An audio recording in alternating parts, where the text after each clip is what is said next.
Hi,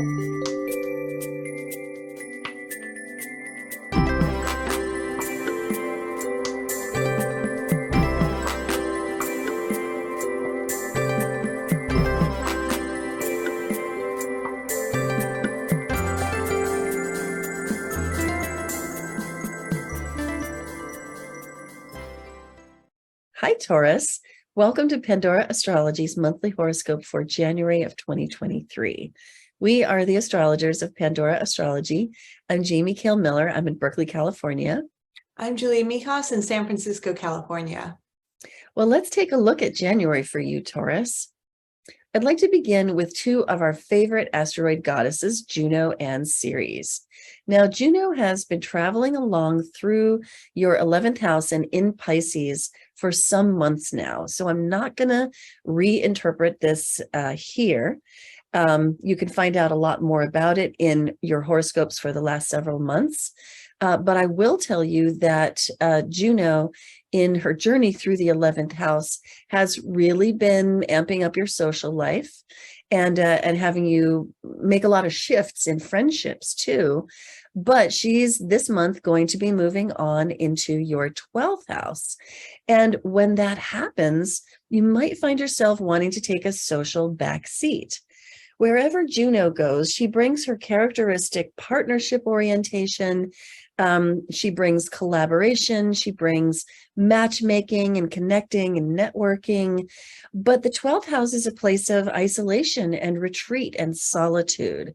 And so if you are in a committed relationship, you might find yourself just going inward with your partner for a time, not going out so much, not being so social, and just kind of focusing on you too. And if you're not in a committed relationship, I think that you might want to put the search for a committed relationship on pause just for the month or two while Juno is here in your 12th house. It could probably stand a little bit of reflection and some inward searching to get a clearer idea of what you actually want in a committed relationship, or even a long-term friendship, like which friendships you would want to that you've been left with after Juno's passage through your 11th house that you may want to cultivate in the future. But a little bit retreating time first is going to be in order. Now, the next thing that I want to talk about is Ceres, which is traveling along through Libra. And here she is in your 6th house. And Ceres is about good stewardship. She connects us to the physical world through being in our bodies, through eating, through various health and grooming practices that we do, and also our financial practices. She is spending the month in your 6th house, which is a house of really putting things in order. This is a house of organization. It's also a house of health and service too. So when Ceres enters into this house, you might find yourself becoming more frugal in your spending, which is a good thing, and also feeling the need to be better organized with your money. And this is a really good time to be putting your attention on that. Ceres will be here for about 2 months. And she's going to slow down and go retrograde in this house in February and do her annual, or maybe every year and a half or so, a retrograde period in your 6th house. And so you want to get ready for a financial rebalancing period. And now another thing that you really want to pay attention to is your health while Ceres is here, because she's going to be asking you, especially when retrograde, but even before that, she's already going to be whispering in your ear, are my health practices going to give me longevity? Am I going to become, am I going to grow old in a good way? And what do I need to do or change now to bring that situation into better balance? And that process will deepen starting in February when Ceres goes retrograde. But even this month, you may find yourself beginning to be preoccupied with those topics. Hey, Julia, can you tell us about Venus, Mercury, and Mars? What's up with them? A lot of good news coming your way, Taurus. I'll start with Venus, which is your ruling planet, because she represents relationships, pleasure, beauty, all the stuff you're into. So for the first day of the month, she's in your ninth house, where she really was for a lot of last month too. But she's only January 1st. She's only in here for one day this month. And the ninth house is a house of travel. So hopefully you have been traveling during this holiday season. Maybe you're just getting back from a really, really awesome trip, because Venus brings pleasure wherever she goes. Now, by January 2nd, Venus enters your 10th house of career and authority figures. So with Venus in the 10th, for the month of January, a lot of the month, you're very focused on your career. The year has just started. You're getting a lot of pleasure and, enthusiasm at your job right now. Venus in the 10th is wonderful for getting along well with the people that you work with, clients, customers, bosses, co-workers. And Venus in the 10th house is also great if you need to, say, ask your boss for a raise, or to do any type of sort of sweet talking with authority figures too, because you'll be getting along well with them. Then on January 26th, Venus enters your 11th week. So the last week of January, on January 26th, Venus enters your 11th house, which is going to be sort of the last week of the month. And the 11th house is a very social house. It's a house of friends. It's a house of social groups you're a part of, clubs, teams, gamer circles, recovery programs, your church group, all of that kind of stuff. And it's also a house of long-term goals. So when Venus is in this house, you might notice that the social tempo of your life picks up, and that you're connecting more with your community and friends. And Venus could add a little luck and pleasure towards you kind of getting closer to a future goal of yours, a hope, wish, or dream, which is all ruled by the 11th. Now, Mercury starts the month retrograde. That's the planet of communication and mentation. And this cycle has been happening in your ninth house. So the ninth house, again, is a travel house. So even if you've just been on a trip recently, or are going on the trip during the holidays, while you may have had a lot of good times in it, because Venus has been in your ninth, there are also probably some delays and frustrations along the way, because Mercury is a travel planet and the ninth is a travel house. Now, the ninth can also represent higher education if you happen to be in school. And if you are, then you might find that you have to sort of redo or relearn something that you thought you grasped. Maybe a teacher wants you to rewrite a paper, for example. Then on January 7th, this retrograding Mercury exactly conjoins the sun, and we call that Lesser Epiphany Day. Anytime Mercury conjoins the sun, it's an Epiphany Day. But the reason why this one is lesser is because Mercury is retrograde instead of direct. But regardless, during Epiphany days, these are times of insights and revelations. And since this matter is taking place in your ninth house, you could be having some aha moments about anything that's ninth house. So since the ninth house is travel, maybe you're having some connections and some insights into another trip you want to do, or something relating to travel, or it could have to do with your higher education. Maybe you're thinking about going back to school, or if you're in school, maybe you're thinking about how you could review something to make your educational experience better. Then by January 18th, Mercury finally goes direct. It'll take about a week for Mercury to get back up to speed again. So definitely by the end of the month, the whole retrograde cycle is over, which is very nice. Now, another planet that's also going to go direct this month is Mars. Mars represents action and activity. And Mars has been retrograde in your second house of money for a few months right now. Mars retrograde cycles can be really, really frustrating. And since Mars is the planet of action, when it's retrograde, it usually means we have to redo stuff. So with Mars retrograde in the second, even though this month is a better month to be asking for a raise or increasing your money somehow, because Venus is in the 10th, the last few months you've been kind of frustrated with money in your life. Maybe you were hoping for a bigger Christmas bonus, or maybe you've been trying to expand your business, but things just running into frustrations along the way, maybe spending more money than making it, for example. Now, since Mars is in your second, The second house isn't just money, but it's all of your personal possessions. So your stuff, whether that's clothes, whether that's jewelry, whether that's your car. And with Mars retrograde in the second, you might have had to redo things in your life regarding your stuff. Maybe you hoped your partner would get you a better present for the holidays, and you have to kind of go back and what's the word I'm looking for? You're Return, gonna exchange. return it, for example. Yeah. Or maybe you've been impulsive with your holiday spending as well, which has run into some trouble, maybe some conflicts over money as well.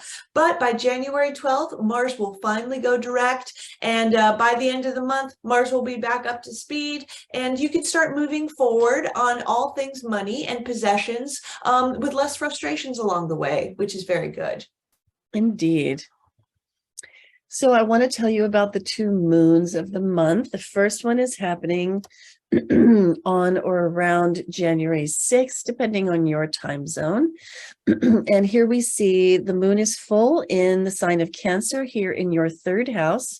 And the sun is here in Capricorn opposite to it in your ninth house. This is the axis of communication. So you may really notice the effects of this moon in your communications, also in your learning and expression of voice. Now, this moon we're calling hard work and deep care. Because of the polarization that's going on here. The moon is at home in the sign of Cancer. And so this is a really powerful moon being in her own sign. So it's very nurturing, caring, feeling, intuitive, emotional, even loving, and supportive. And so this moon can really bring up the feels. And it being in your third house, this can really come out in how you communicate.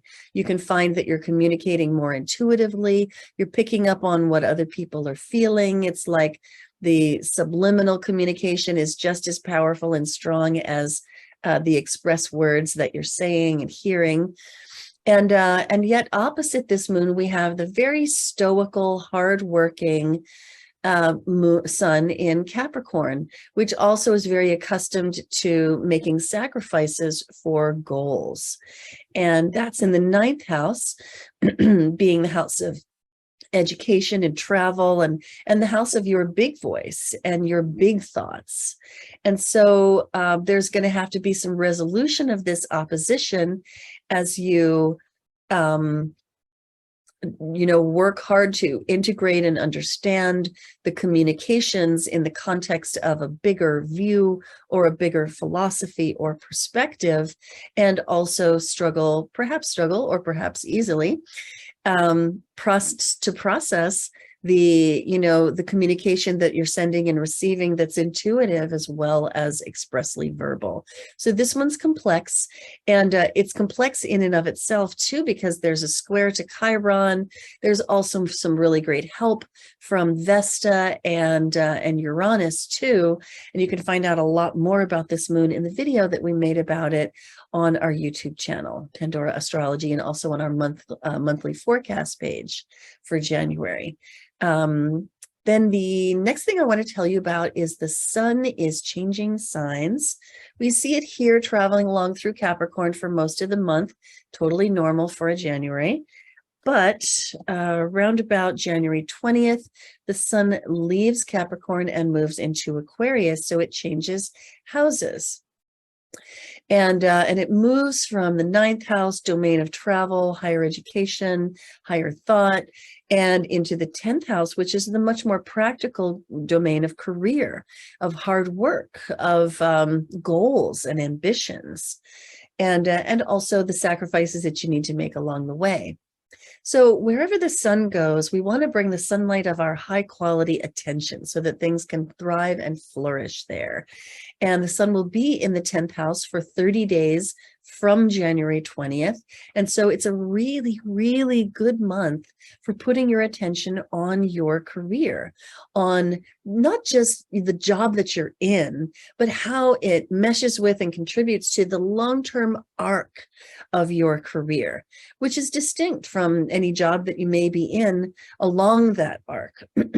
So this is a really great month for I wouldn't say like working on your reputation, but I do want to say like making changes to your reputation, perhaps doing some innovating about your reputation. The sun is in Aquarius, and Aquarius sure does love innovation. So this is just a really good month for attention on that good stuff. And then pretty soon, like right away, the very next day, January 21st, after the sun moves into Aquarius, the moon joins the sun here in your 10th house, bringing even more attention to the domain of career. Now, the new moon has everything to do with new beginnings. It's a great time for planting seeds and making fresh starts. And obviously, when these land in your 10th house, it's a good time to make a fresh start around career. And so the new moon, the first new moon of the year, is lighting up your career domain. We're calling this moon Nurture the Tribe. It's a wonderfully harmonious moon. It has harmony with Ceres over here that I mentioned before, brings in those financial and health themes. It has really great harmony with Jupiter and Juno over here, which remember I mentioned that Juno has to do with, maybe kind of cozying up with your partner in private, or doing a little retreat to ask yourself the deep questions about what sort of partner you want next. And so this moon is associated with the theme of tribe because it's in Aquarius, which has to do with groups and friends and the people that you associate with and network with. And so, and I would say, Taurus, that for you, networking is really an important part of career, full stop, because Aquarius occupies your 10th house. And so now is really the time to nurture the tribe that supports you in your career, that surrounds you in your career, and that you generally network with in your career. And that would be a really great use of this moon for you. That's all for today, Taurus. Hope you enjoyed it. We love making these horoscope videos for you. And if you love them too, please do hit that like button and let YouTube know how you feel. And then we'll both get to do more of this good stuff. Let your friends know about our horoscopes too. Have a gorgeous January, and we'll see you around the cosmos. Bye-bye. Bye.